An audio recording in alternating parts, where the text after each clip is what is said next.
Gökyüzünde ay dolanır, yerde gülür gül çiçek.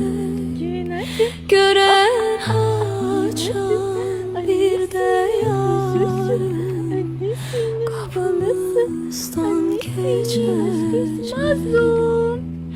Gören açan bir de yarın kapımızdan